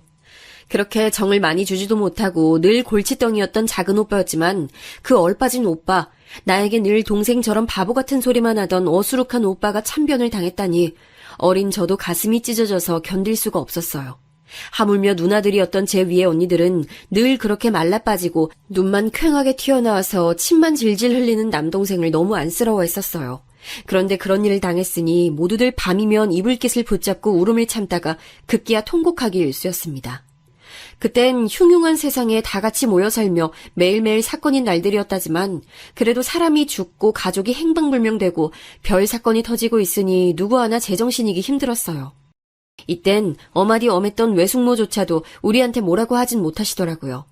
전쟁을 치르고 난 뒤 다들 싸나워 있어서 그런지 외숙모는 우리 남매들을 얼떨결에 떠맡아 놓고 더더욱 불안이 많고 괴롭히기도 했어요. 하지만 이때만큼은 그런 내색이 없더라고요. 아무래도 이유가 있었거든요. 당시 외숙모가 낳은 남자아이가 있었는데 사흘도 버티지 못하고 그만 세상을 떠났어요. 그래서 본인도 많이 힘들고 슬퍼할 때라 우릴 그냥 놔뒀던 것 같아요. 이땐 정말 뭐 때문인지 몰라도 툭하면 한 달에 한 번 정도는 건너 줄줄이 초상이 이어지곤 했어요. 저는 갈수록 이렇게 우울하고 어둡고 슬픈 기억이 있는 동네를 떠나고 싶어지더군요. 결국 몇 년 더 살다가 각자 우리는 다른 지방으로 넘어가게 됐답니다. 큰언니는 군인을 만나서 결혼했고 다른 언니들도 일찍이 시집들을 갔어요. 저만 끝까지 버티다가 느지막이 시집을 갔는데 하여간 인생이란 숨 쉴 틈을 주지 않더군요. 결혼할 때 돈 한 푼 없이 왔다며 시어머니한테 아주 모진 시집살이를 당했거든요. 어디 겁도 없이 그 뒷짝을 하고 기어 들어와가지고는 몸이라도 빨리빨리 움직여야지 그렇게 둔에 빠져서 뭘 하냐? 우리 민식이 같은 서방 얻었으면 말귀도 빨리 알아듣고 부지런히 일하란 말이야. 아유, 어디서 저런 못난 일을 얻어갖고 와가지고 아유, 동네 데리고 다니기도 창피해 하죠. 우리 어머니는 정말 너무 독하신 분이었어요. 당시 만두집을 하고 계셨는데 장사가 썩 안 되는 집이었고 얼굴에 곰보가 있는 시누이 때문에 늘 맘고생이 심하셨거든요. 그런 화풀이를 늘 저한테 해대셨던 거죠. 게다가 시누이 역시 얼굴 때문에 기차게 욕을 들어먹었는지 늘상 화가 어지간히 많은 사람이었어요. 자기는 시집도 못 갔는데 인물은 없어도 피부는 깨끗한 제가 꼴보기 싫었나 봐요. 새언니는 몸이 그렇게 둔에 빠져서 어떡해요? 그럼 만두라도 잘 빚던가. 아, 맨날 그 모양으로 만들 거면 나가서 만두라도 부지런히 팔아요. 그러니 우리 엄마가 언니를 싫어하지. 조만간 우리 오빠도 언니 버리면 어쩌려고 그래요? 우리 오빠 얼마든지 세상가 갈 수 있는 사람이에요. 정신 똑바로 차려요, 네? 맨날 저에게 독한 말을 퍼부어대던 시누이는 나중에 용케도 동네 아저씨가 소개를 시켜줘서 시집을 갔어요. 하도 구박을 받았던 제가 애를 늦게 가졌는데 때마침 시누이도 비슷한 때에 시집을 가서 바로 애를 가졌어요. 둘이 비슷한 때에 아기를 낳게 됐고요. 이때도 어머니는 무지막지한 차별을 하시며 본인 아들을 옆에 앉혀두고도 제게 막말을 퍼부으셨어요. 우리 명자는 애 놓느라 아주 고생했는데 내가 가서 챙겨주지도 못하니까 돈도 좀 주고 뭐 좀 갖다 줘야겠다. 애미 너는 얼른 애 업고 나와서 솥도 찌고 팔고 부지런히 움직여. 네 서방 등골만 맨날 그렇게 파먹고 빈대처럼 기생하면서 사는 거 아니야. 옛날 여자들은 너같이 안 살았어. 너처럼 서방 떡에 호강하는 애가 어딨냐?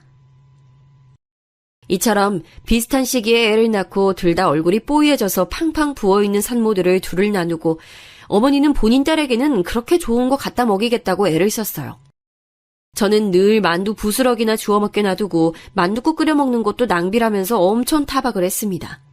저도 사람인지라 이런 생활을 평생 할 엄두는 안 나더군요.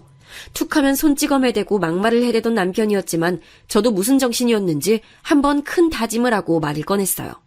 남편은 적잖이 놀라더니 의외로 그렇게 하겠다고 하더라고요. 나 어머니랑 맨날 이 좁은 가게 뒷방에서 같이 살고 있다 보니 정말 미칠 것 같아요. 이대로면 언제고 우리 애들 데리고 도망갈지도 몰라요. 당신이 잘 생각해봐요. 코딱지만한 집이라도 얻어서 따로 나가서 좀 삽시다. 네? 알겠어. 내가 어머니랑 한번 상의해 볼게. 아무래도 남편은 이때 자기도 저에게 미안해서 허락을 해줬을지도 모르겠어요. 제가 둘째 아들을 낳은 지 얼마 안 돼요. 남편이 다방 아가씨랑 놀아났다는 사실을 저에게 걸렸었거든요. 우여곡절 끝에 코딱지만한 집으로 옮겨 살게 됐지만 그 뒤로 저는 애들을 업고 부지런히 식당 일도 했었고요. 애들 키우는 내내 없이 살게 하지 않으려고 손에 닿는 대로 일을 했어요. 솔직히 껍데기만 같이 살고 있는 남편이라곤 하지만 아내로서 도리는 다하려고 노력했답니다. 새벽같이 저도 애들 챙겨서 일하러 나가면서도 남편 아침밥과 도시락을 싸줬으니까요. 그렇게 알토란같이 모은 돈들을 가지고 우리 영순 언니가 알려준 정보대로 집을 조금씩 늘려가기 시작했어요. 우리가 살던 집에 세를 줘서는 그 작달만한 집을 나누고 또 나누고 나눠서 대체 몇 명이 살았는지도 모르겠어요. 그렇게 조금씩 돈을 받고 늘리고 하다 보니 지방이라 그렇게 돈이 많이 안 붙긴 했지만 재산이 점점 늘어나더군요. 아마도 전 당시에 상당히 돈에 한이 맺혔던 것 같아요. 물론 돈이 다 해결해 줄 거란 생각은 하지 않았지만 돈이 생기니 저를 무시하던 이들도 함부로 칼자루를 휘두르지 못하더군요.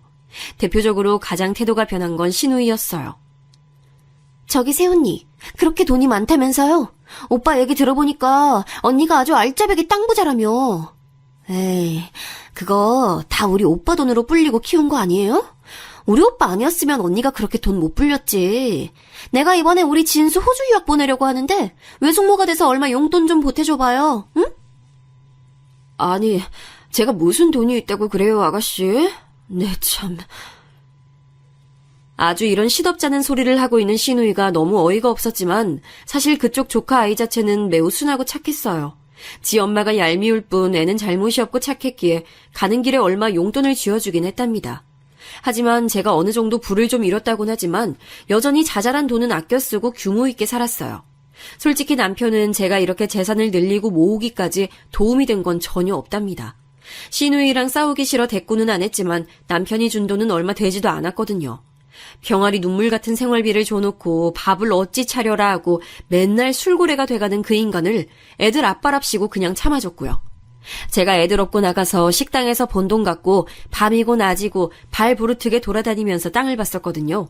그리하여 돈을 불린 거고 나이 먹으니 남편도 죽기 전까지 제 눈치를 봤답니다.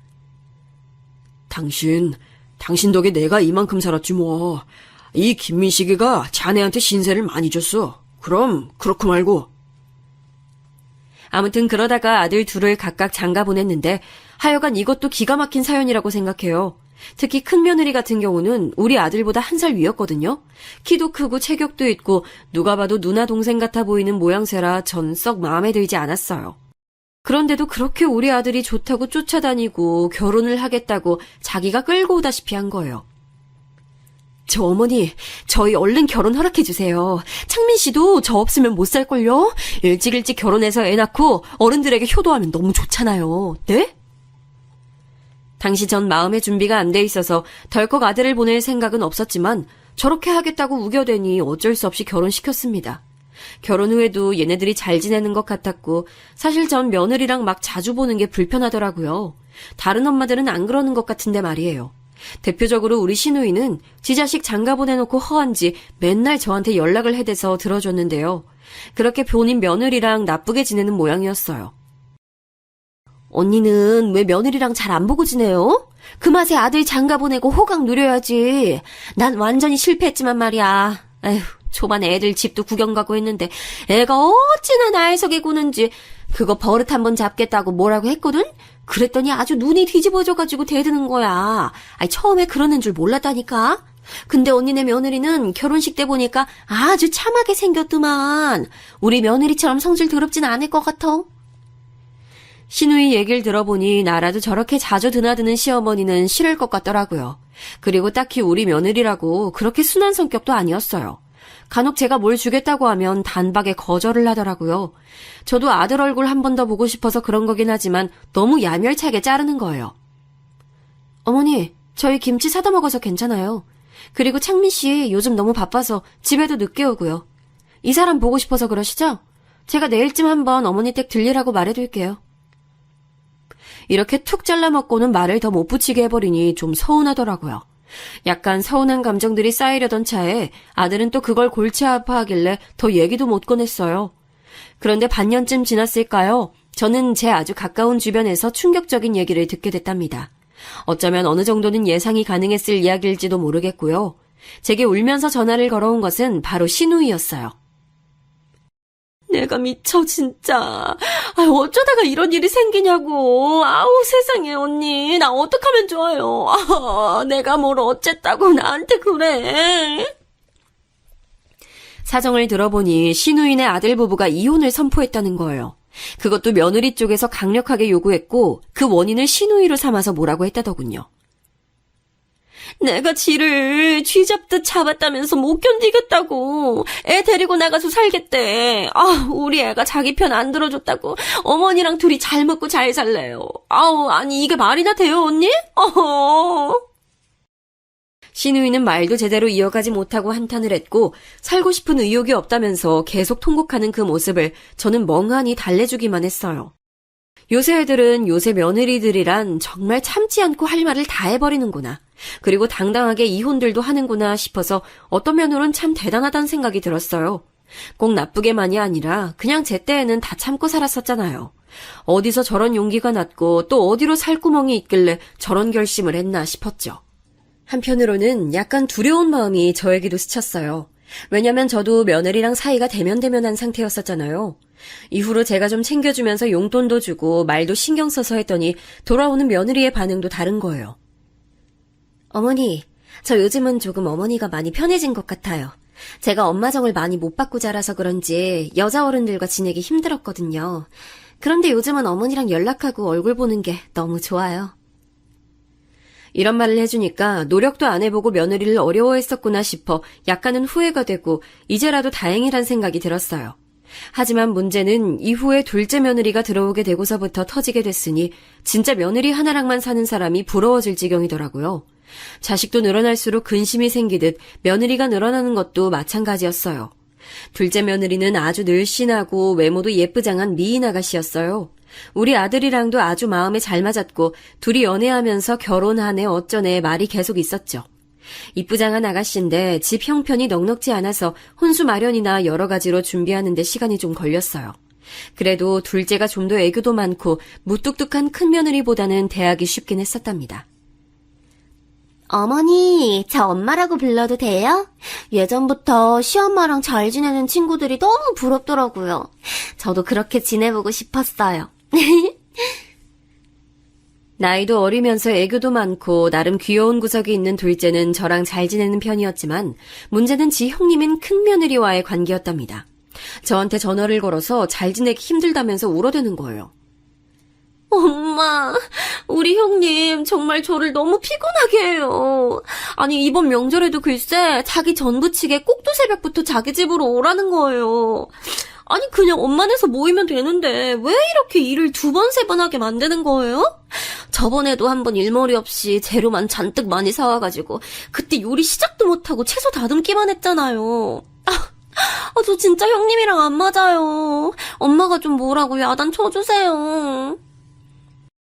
이 사이에서 정말 갈팡질팡 어쩌지도 못하고 명절날 오기 싫다고 난리를 쳐대니 뭐라 해야 할지 모르겠더라고요. 특히 큰며느리는 제가 직접 본 상황은 아닌데 엄청나게 화가 나서 절대 뜻을 굽히지 않겠다는 거예요. 저도 돈 여유 있는 거 아닌데 자꾸 동서가 이것저것 돈이 없어서 못 해온다는 둥, 지네는 지방 살아서 여유가 없다는 둥 계속 그러잖아요. 이건 완전 시비 거는 거나 마찬가지 아니에요? 게다가 저한테 뭐라고 하는 줄 아세요? 뭐가 그렇게 불만인가 했더니 이 말 듣고 저도 약간 기가 차긴 했답니다. 둘째를 그렇게 보진 않았는데 내심 속으로 자격지심이 있었나 보더군요. 저보고 형님은 어머니가 서울에 집 해주셔서 좋겠다면서 계속 비꼬는 거예요. 자기는 애 이제 막 낳고 지방에서 왔다 갔다 하느라 얼마나 힘든 줄 아냐고요. 아니 그게 제 잘못이에요 어머니? 그러면서 애 데리고 먹을 거 싸갖고 오는 거 힘들다고 저보고 좀 다 하면 안 되냐는 거예요. 진짜 저보다 적당히 어린 것도 아니면서 아주 버릇이 없어요. 큰며느리는 씩씩거리면서 지 동서를 집에 들이기 싫다는 투로 말을 하더군요. 둘째에게도 연락해서 슬그머니 떠봤더니 당연히 서울에 지내는 집을 안 사줘서 불만이란 얘기를 하진 않았어요. 그런데 대책에 지 형님 욕을 하면서 죽어도 명절 때 안 올 거라고 하는데 진짜 속이 답답하더라고요. 아들들한테 연락해보니 다들 가운데서 죽겠다는 소리만 하고요. 도저히 안 되겠어서 그냥 다들 싹 다 불러드렸어요. 아주 입들이 툭 튀어나와서는 씩씩거리면서 왔더라고요. 전 숨을 크게 들이쉬고 말했고 제 말에 며느리 둘 다 눈이 빠질 듯이 동그래져가지고 절 쳐다보더군요. 니들 사정 잘 알았다. 이러니 저러니 해도 내가 옛날 얘기를 해야겠어. 나도 니들만 할 때 형님 동서들 사이에 껴서 보통 힘들게 산 게 아니야. 시어머니도 아주 독살맞게 괴롭혔고 명절 때만이 아니라 아무 날 아닌 때도 끌려가서 밥하고 수발 들고 그랬어. 니들한테 내가 그러라고 하기랬냐, 뭐랬냐, 어? 아이, 제발 그렇게 요란스럽게들 싸우지 좀 말고, 며느리 둘밖에 없고, 시어머니 얼굴 볼 일이 명절밖에 없으면, 감사한 줄 알면서도 살아, 응? 그러면서 저는 준비해두었던 봉투를 각각 며느리들에게 건넸어요. 둘 다 이게 뭐냐는 얼굴로 저를 쳐다보길래 알면서 뭘 그러냐는 말을 바로 이었답니다. 돈이지 뭐야 이게. 싸우지들 말고 돈 없다고 죽을 상 인상 쓸지들 말고 니들 며느리로 살고 살림 꾸리면서 사느라 고생들 하니까 용돈 해놓으라고 준 거야. 그러니까 우는 소리 하지 말고 적당히들 잘 살아. 알았어? 이때 전 봉투에다 각각 300만 원씩 넣어서들 줬어요. 많으면 많고 적다면 적은 돈이었지만 잠잠하게 하는 데에는 돈이 최고란 생각이 들더군요. 결국 얘네들 꽁기꽁기해서 서로 돈 없다고 징징대는 걸 보니 그걸로 틀어막는 수밖에요. 둘 다 곧장 바로 받긴 민망했는지 입은 여전히 나와 있었지만 둘째는 대충 봐도 콧구멍을 벌렁거리는 것이 기분이 좋아 보였어요. 네, 엄마. 감사히 잘 쓸게요. 그런 것 때문에 그런 건 아닌데. 감사합니다. 큰며느리도 나중에 저한테 고맙다고 문자를 보내왔더라고요. 장문으로 쭉쭉 보내왔길래 그런가 보다 하고 말았어요. 하지만 다음날 저녁쯤 저는 아주 황당한 내용의 문자를 한 통 받아보게 됐답니다. 그 문자를 읽고 뒤통수가 뜨거워지다 못해 익을 만큼 달아올라서 내가 뭘 본 건가 싶었어요. 그리고 제가 읽고 있는 사이에 급작스럽게 그 메시지는 알아서 삭제돼 버리더군요. 누군가 읽었다는 걸 알고 그리고 잘못 보냈다는 것을 알고 저렇게 지워버린 거예요. 대체 어머니 세대 때 얘기를 우리한테 하면 어쩌라는 거야? 뭐 그럼 그때처럼 가 쓰고 말 타고 다니던지. 하여간 너무 꼰대 같아 어머니는. 이렇게 적혀있던 메시지였고 대체 누구한테 보내려고 했던 건지 모르겠지만 큰며느리는 단톡방에 이 메시지를 올렸다가 곧장 지워버렸어요. 제가 읽었을 거라고 상상을 못하는 건지 아니면 그렇게 생각하고 싶지 않은 건지 몰라도 아무튼 조용하더군요. 전 너무 아연실색해서 애들 장가 보내고 하던 즈음 세상을 떠나버린 남편 생각까지 나는 게 아니겠어요. 살면서 늘 징글징글하게 느껴지던 인간이었고 세상을 떠나던 순간에도 떠나고 나서도 딱히 그 인간 생각이 나본 적이 없었어요.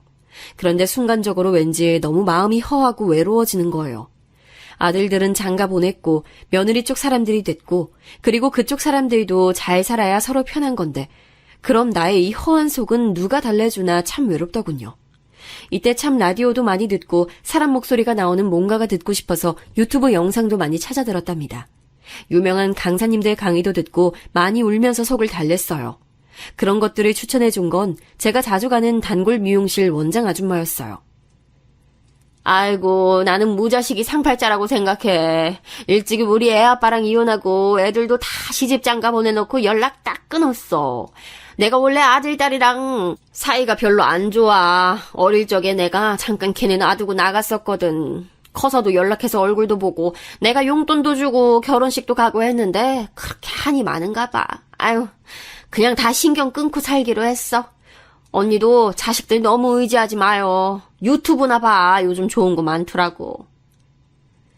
이분의 의견에 다 동의하는 건 아니지만 확실히 저한테 좋은 걸 알려주긴 했어요. 그나마 나이 먹고 마음 터놓기도 힘들고 왜 그렇게 제 세대들이 유튜브를 많이 찾고 듣는지 알겠더라고요. 아무튼 허한 마음을 갖고 한동안 며느리 둘과도 거리를 두며 지냈었는데요. 그러던 어느 날 갑자기 둘째 며느리한테 연락이 온 거예요. 밖에서 식사 좀 하자며 아가도 저를 보고 싶어 한다면서 나온다더군요. 엄마, 간만에 저 엄마네 갈 테니까 같이 밥 먹어요, 우리. 제가 운전해서 가려고 해요. 그래도 뭔가 이런 마음을 알아주는 대상이 있는 것 같아서 마침 시기도 아주 잘 맞게 연락이 왔던지라 너무 고맙더군요. 하지만 그렇게 저를 찾아온 둘째는 우리 아들도 저에게 직접 꺼낸 적이 없는 얘기를 선뜻 하면서 저를 놀래켰어요.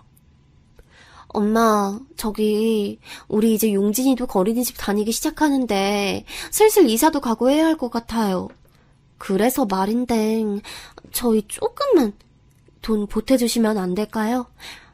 오빠는 그런 얘기 엄마한테 못하겠다고 자꾸 말려서요. 그런데 진짜 제 주변 엄마들 다 서울로 나가더라고요. 이제 집값 너무 올라서 이번 같은 타이밍 아니면 다신 서울로 못 나간대요. 마지막 타이밍이란 말이 있더라고요. 엄마가 조금만 도와주시면 안 돼요? 네? 이 무렵 아들들 각자 직장이나 사업 사정이 좋진 않아서 영 살림이 시원찮긴 했어요. 제가 어느 정도 재산이 있다곤 하지만 무턱대고 그때마다 경제적으로 채워주고 싶진 않더라고요. 그런데 선뜻 둘째가 와서 이런 얘기를 꺼내니 좀 당황스럽더라고요. 전 곧장 거절을 했답니다. 당연히 둘째 반응은 좋지 않았어요.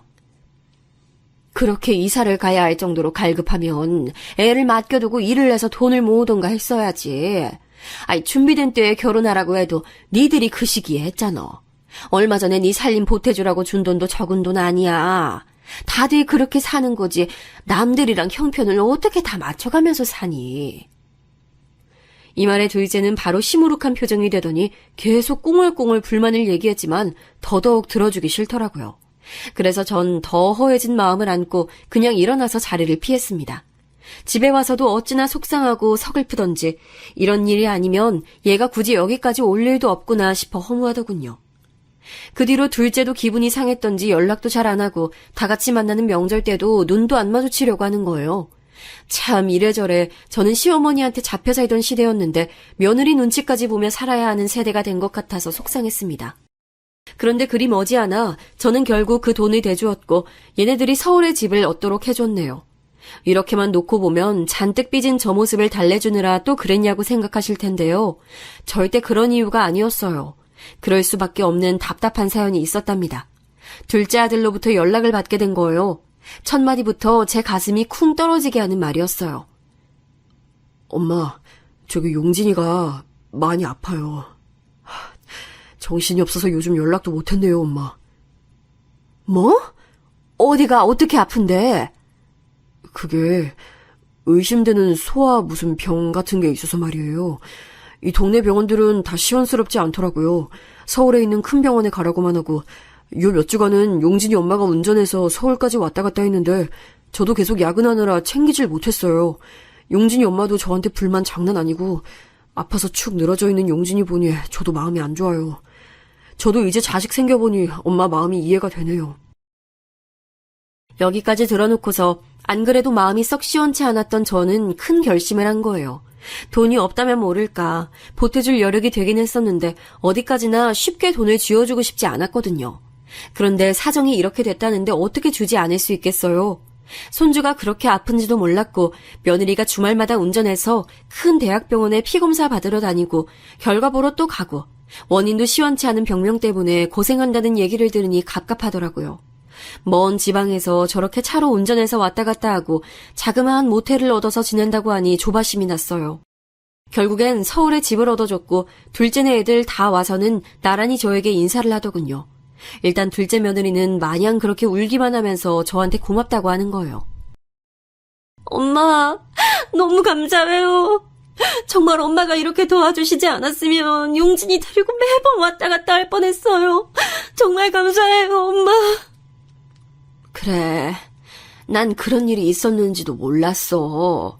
알았으면 진즉 나섰을 거야. 네가 정말 고생이 많다. 이런 모습을 보니 저도 그간 내심 서운해했던 응어리가 풀려나가기도 하고 이렇게 될 거 진즉 해줄 걸 그랬단 생각이 들더군요. 그리 대단하게 넓고 좋은 곳도 아니고 24평 정도 되는 작은 아파트를 얻어줬거든요. 그렇게 다니는 중에 손주도 정확히 검사를 거치면서 특별한 병은 아니고 그저 열치레를 했다는 것만 알게 됐고요. 이때 완전히 안심을 하게 되면서 이제 정말 우리 가족들이 행복하게 사는 날만 남았다 싶었어요. 그래서 다 같이 둘째네 집에 모여서 한번 식사도 했는데 한 가지 걸리는 것은 이때 큰며느리의 반응이 약간은 시큰둥해 보였다는 거예요. 사실 이러저러한 사정에 있어서 둘째네 집을 서울로 얻어준 건데 그냥 제 느낌인지 모르겠지만 좀 서운해 보이더군요. 어머, 용진이 일이 있어서 집을 얻어주셨던 거예요? 그렇구나. 아니 저는 저번에 이 사람이 사업 확장한다고 얘기했을 때 아니에요, 어머니. 별 얘기 아니에요. 이 부분이 저로서는 조금 걸리는 게 큰아들이 부업으로 뭔가를 해보고 싶다고 제게 말한 적이 있었어요. 그때 큰며느리까지 집에 찾아와서는 부부끼리 같이 해보려고 하는데 자금이 부족하다 했었거든요. 그때 저는 너들끼리 알아서 해결하라고 거절했었고 얘네들도 그럭저럭 수긍을 했었답니다. 그 뒤에 이렇게 된 배경을 보고 내심 그때 생각을 하고 있었나 봐요. 아무튼 서운하게 생각해도 별 수 없고 다 사정에 따라 인생이 이렇게 흘러간다고 여기기로 했어요. 하지만 인생은 여전히 저에게 녹록지 않았으니 도통 이제 괜찮다, 쉬어가도 된다며 안심을 시켜주질 않더라고요. 왜냐면 얼마 안 가 저를 좌절하게 만드는 사건이 또 터져버렸기 때문이에요. 평소에 음식 솜씨가 막 좋은 건 아니지만 제 김치는 아들들이 꽤 좋아하는 편이었거든요. 서울 사는 며느리들 불러서 할 생각은 당연히 없었고 그다지 많지 않은 부피로 김장을 하고 있었어요. 그런데 이것저것 들고 옮기며 하다가 허리를 아주 크게 다치게 된 거예요. 이때 급한 대로 근처 사는 아줌마며 미용실 아줌마며 닿는 대로 다 연락을 해서 응급실을 갔어요. 하지만 여간 엉망이 된 게 아니었나 보더라고요. 지루한 시간들을 지나 결국 수술을 해야 한다는 결론에 이르렀고 이 지역은 안 되고 서울에 있는 병원으로 가게 됐어요. 당시 미용실 아줌마나 제 주변 아줌마들은 입을 모아 다 하나같이 저렇게 말했고 저도 이견은 없었답니다. 그런데 상황은 전혀 그렇게 가주지 않더라고요. 언닌 뭐 걱정할 게 있어? 노년에 돈도 있겠다. 아들들이 있고 며느리들이 있고 다들 그 좋은 서울집에 살고 있겠다. 아이 거기서 떵떵거리면서 병원에서 요양하면 되는 거 아니야. 아우 부러워. 우리 애들은 내가 전화하면 받지도 않고 그렇게 돌려버리더라고. 아우 자식 농사를 언니처럼 지어야 했어. 그래야 늙어서도 큰 소리 땅땅 치고 살지. 그런 말을 들으면서 내심 그렇게까지는 아니라고 생각했지만 아들들이 저를 데리러 왔을 때 흐뭇한 마음도 있었어요. 며느리들이야 살림하고 애 챙기느라 못 오긴 했었지만 당연히 서울 쪽으로 올라가면 저를 신경 써줄 거라고 생각했답니다. 그런데 제가 있는 곳으로 면회를 온 며느리 둘은 평소 제가 그들에게 각각 따로 갖고 있었던 서운함을 다 잊어버릴 정도로 황당한 장면을 제게 보이더군요. 서운함이 다 가시게 해줄 정도로 정넘치는 모습을 보여준 게 아니라 이 모습을 제가 살던 동네 친한 미용실 아줌마들이 못 본 게 다행일 정도로 너무나 수치스러웠어요. 어쩜 이렇게 하나같이들 저한테 이럴 수가 있나요? 저의 거초나 간병을 두고 나온 화제를 듣자마자 둘 표정이 싹 변하더군요. 그러면서는 말 많은 둘째가 먼저 소리를 내는 거예요. 형님이 간명하세요. 아직 애기 없으시잖아요. 저 용진이 아직 여기저기 아픈 데 많고 신경 써줄 데 많아서 안 돼요. 형님이 어머니 봐주세요. 그러자 큰며느리는 도끼 눈을 뜨면서 바로 둘째를 노려보는 거예요. 동서, 지금 말장난해? 언제는 엄마 거리면서 서울집 받아낼 땐 언제고 무슨 이제 내외하듯이 어머니 소리 하는 거야? 나보고 모시라고? 자기 진짜 웃기다. 내가 애 낳기 싫어서 안 낳았어? 어쩜 그렇게 말을 버르장머리 없이 해? 노인네 모시려고 하니까 아주 눈 뒤집어져서 뵈는 게 없어? 애 있는 게 벼슬이야? 저는 이때 생각지도 못한 반응이 쏟아져 나오는 것을 보고 기함할 수밖에 없었어요. 그렇지 않나요? 순간적으로 머릿속에 마치 사진을 찍어둔 양 제가 우리 동네 아줌마들한테 자식들 얘기를 했던 장면들이 휙휙 지나가더라고요. 대놓고 자랑은 아니지만 그래도 은근히 자랑으로 여기며 그런 마음을 적당히 숨겨가며 아들 며느리 자랑을 했던 모습들이 떠올라 더 얼굴이 뜨거워지고 심장은 쿵쿵 뛰고 수치스러움이 밀려오기 시작했어요. 형님이야말로 말장난 하시냐고요. 저 용진이 돌보고 챙기고 얼마나 아침에 눈 뜨자마자 바쁘게 사는지 모르시잖아요. 애 따라다니면서 종일 아주 죽겠는 사람한테 어떻게 어머니 간병하라 왔다 갔다 하라는 거예요. 그리고 형님이 장남 며느리시면 형님이 책임지셔야죠. 이렇게 쏟아내는 둘째 며느리 반응에 큰 며느리는 팔을 걷어붙이며 아주 뛰어들 기세로 반박하더군요. 나는 놀아? 난 노냐고. 나도 우리 신랑 뒤치다거리하고 바쁜 사람이야. 요즘 같은 세상에 큰 며느리만 다 하라는 법이 어딨어? 그러는 동서는 장남 며느리 아니고 둘째 주제에 집은 왜 받았는데. 받을 땐 좋고 책임 다 하라니까 하기 싫어. 보자 하니까 진짜 보통 주접이 아니네 동서? 이 말도 안 되는 기싸움 사이에 저는 멍청하게 껴있었어요. 당연히 둘 중 하나가 아니면 서로 교대로라도 저를 간병해주거나 지들 집으로 모시고 갈 거라고 생각했었는데 말이에요. 얘네들 집 각각 사준 뒤에 저는 저희 집으로 내려오게 했지 따로 집들이들을 한 적도 없고 제가 나서서 가본 적도 없는 사람이에요. 그런 시애미가 집도 절도 다 해준 시애비가 아파서 간병을 받아야 하는데 그 집을 손에 꽉 쥐고 못 들어오게 하는 거예요. 너무 기가 차서 할 말이 없고 머리와 몸이 다 피곤해지더군요. 일단은 혼란스러워서 둘 다 가라고 했고 서울에 있는 영순 언니에게 사정을 말해서 언니가 바쁜 중에 와줬어요. 동생이 나이 먹어 허리 수술하고 몸도 못 움직이는 걸 알고 안쓰러워하더군요. 사실 저도 언니의 보살핌을 받고 나니 생전 목욕탕 한번 같이 가본 적 없는 며느리들 수발보다는 우리 언니가 낫단 생각도 했어요. 그런데 생각할수록 저들 행동이 너무 절 힘들게 하고 우라통 터지게 만들더군요. 그간 쌓아오며 참아왔던 것들이 얼만데 대체 제가 얼마나 우스웠길래 저를 한가운데에 두고 그 난장판들을 피웠던 걸까요? 참다 정말 너무 억울하고 한맺혀 잠이 안 오던 새벽에 언니에게 이런 얘기를 털어놓았어요. 늙음하게 손녀 손주들 돌보고 있던 언니는 이 얘기를 듣고 깜짝 놀라서는 왜 그런 꼴이 되었냐며 화를 마구 내는 거예요. 에라이 미친 것들. 너 그것들 싹 다 쫓아내. 안 그래도 시이모가 왔는데 코빼기도 안 내비치고 있는 내내 전화 한 통도 안 한다 싶었다. 그것들은 너한테 집 받아서 살 자격들이 없어. 올 때 갖고 온 것도 없는 것들이 주제에 서울집은 달라 해서 사주고 넣어줬더니 이거 간병하느라 얼마나 모신다고 그 앞에서 싸워들? 참나. 야, 은혜를 모르는 것들이 있다지만 그것들은 정말 독하다. 그것들 더 놔뒀다간 네 재산 홀랑 까먹고 너 갖다 버릴 것들이야. 다 쫓아내버려. 양아치 같은 것들. 이 말을 듣고 있자니 너무 기가 막히고 더 배로 화가 나서 아들들에게 전화해서 슬슬 사정들을 떠봤는데요. 이거 참 가관이더라고요. 역시 하나를 보면 열을 난다고 웬만한 얼간이들이 우리 며느리들 같은 짓을 하진 않죠.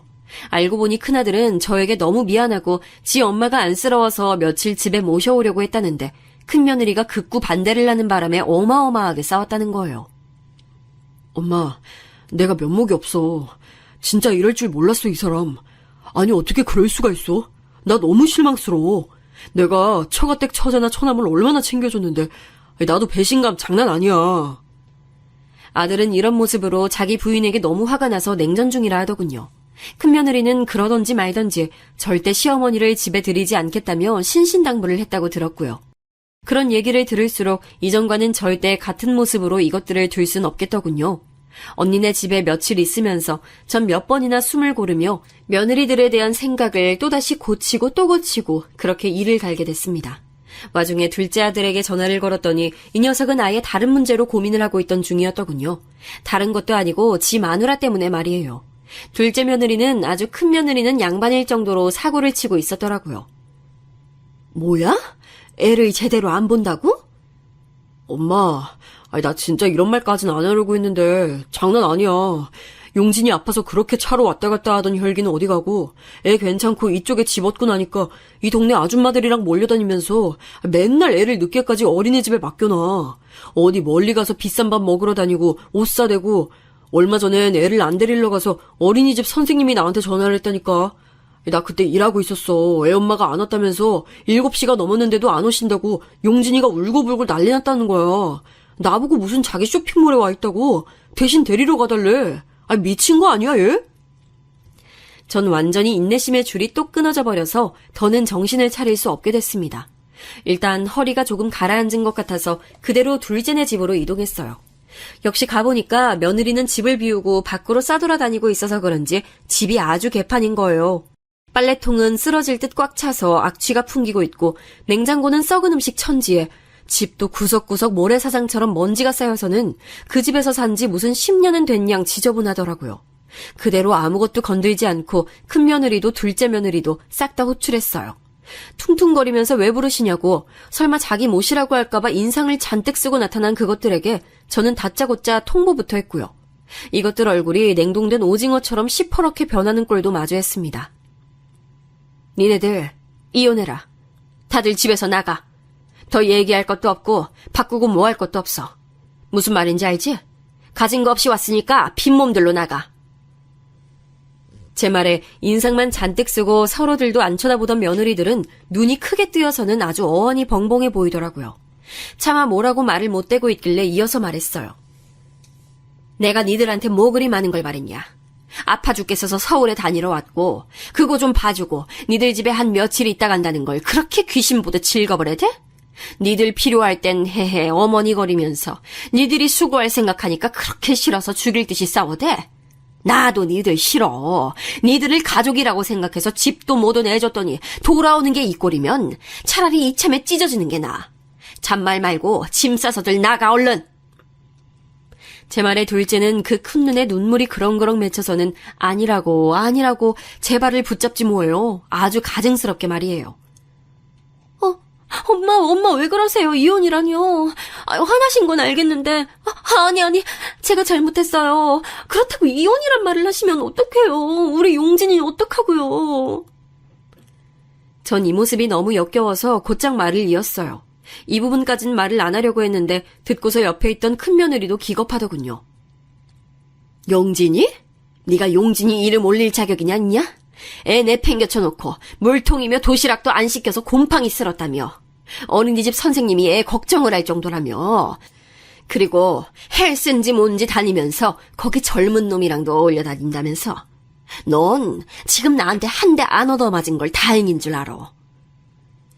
안 그래도 이 얘기를 아들이 전할 때 조용히 마음속으로 이혼 생각을 몇 번 했다가 참았다고 했었거든요. 저를 생각해서 참았다는데 전 그럴 이유가 없다고 생각됐어요. 좋은 말 할 때 썩 꺼져. 너랑 엮인 짐만 고스란히 들고 나가. 다른 거 건드리면 가만 안 놔둬. 둘째 며느리는 제가 여기까지 말하니 아주 어깨를 바들바들 떨면서 어쩔 줄 모르더라고요. 엄마. 내가 왜 네 엄마야! 시끄러! 그리고 전 곧장 눈을 돌려 큰며느리에게도 호통을 쳤어요. 넌 뭐 아닌 줄 알아? 너도 당장 집 가서 짐 싸서 나가. 긴 말 더 듣기 싫어. 일찍 며느리로 들여서 눈치라도 있는 줄 알았더니 뒤에서 내 욕이나 하고 다니고 너도 다를 거 없어. 네 친정이건 어디로건 다 썩 꺼져. 제가 이렇게 난리를 치는 동안 같이 자리 잡고 앉아있던 큰아들과 둘째 아들도 어느 정도 마음의 결심을 한 듯 하더군요. 큰아들은 여러모로 실망했었는데 계기가 필요했던 것 같고 둘째 아들은 이미 자기 입으로 저에게 먼저 이혼 얘기를 꺼냈었어요. 전 그걸 정리한 것뿐이고요. 솔직히 아들 둘 다 이혼시켜서 제게 좋을 게 뭐가 있나요? 하지만 이런 며느리들은 없는 것만 못해요. 평생 살면서 우리 아들들한테 부정적인 에너지밖에 주지 못한다고요. 이후로 둘째 며느리는 도저히 도망갈 구석이 없고 내뺄 게 없으니 그냥 순순히 백기 들고 나갔고요. 큰 며느리가 그렇게 의외로 그렇게 악을 바락바락 썼다더군요. 자기 친정 동생들까지 가끔 데리고 와서 재우고 애는 가질 생각이 없어 보이고 그렇게 지집인 양 지키며 살았나 봐요. 심지어 저한테 울면서 아주 구질구질하게 빌었답니다. 어머니, 제가 어머니 모시기 싫어서 그런 게 아니에요. 사정도 있고 저도 몸이 안 좋아서 도저히 모실 상황이 안 돼서 동서한테 부탁하려고 했던 건데 동서가 자꾸 싫다고 하고 제 속을 긁으니까 감정이 안 좋아서 그런 거예요. 그렇다고 이혼을 하라고 막 그러시면 저도 너무 서운해요, 어머니. 서운하면 서운한 거 풀 생각하지 말고 각자 갈 길 가자. 넌 네 갈 길 가. 난 나대로 내 아들이랑 집 그대로 찾아와야겠으니까. 시간 더 끌지 말고 나가. 연락도 하지 말고. 이리하여 시간차를 좀 두고 두 며느리들을 다 싹 다 쫓아내버렸어요. 돈 갖고 어설프게 사람 갖고 놀고 간 보는 것들은 돈으로 회초리질을 해줘야 되는 게 맞아요. 제가 워낙 돈 때문에 서름이 많았어서 애들은 고생 안 시키려고 했더니 정작 우리 애들은 둘째치고 그 배우자랍시고 들어온 것들이 누리고 앉았네요. 경제력 없이 온 것이 안쓰러워서 잘 챙겨주려고 했는데 그 위에 앉아서 더 저를 골리고 있으니 다 끊어버려야죠. 다시는 어떤 구석으로든 엮이고 싶지 않은 망할 것들이에요. 나중에 아들들한테 며느리라는 것들 근황을 들었는데 큰 며느리는 아주 지네 친정 식구들이 돌아가면서 전화를 걸어대며 우리 아들한테 빌고 있다나 봐요. 좁아터진 닭장 같은 집에서 다시 모여 살게 생겼다며 우리 누나, 우리 언니 좀 봐달라고 말이에요. 이 얘기 들으니 더 어이가 없을 뿐이고 지난달에 듣게 된 둘째 며느리 근황은 더 기가 막힌답니다. 아픈 애며 지 남편이며 놔두고 젊은 남자랑 돌아다니더니 그 남자가 글쎄 이혼 얘기 도는 거 알자마자 대차게 버렸다더군요. 이것들이 감히 저한테 전화질을 못하고 만만해 보이는 우리 아들들한테 전화해서 울고 짜고 비굴하게 빌어대고 있나 봐요. 저는 손주 문제 때문에 둘째 아들과 살림을 합치기 위해 이곳에 올라왔고 큰아들은 기존에 살았던 집을 정리하고 새로운 터로 이사를 갔어요. 해결할 것들이 좀 남아있긴 하지만 며느리 둘 다 쳐낸 거 생각하면 큰일도 아니고 아무쪼록 시간이 모든 걸 잘 해결해주기만을 바래요. 이야기 들어주셔서 감사합니다.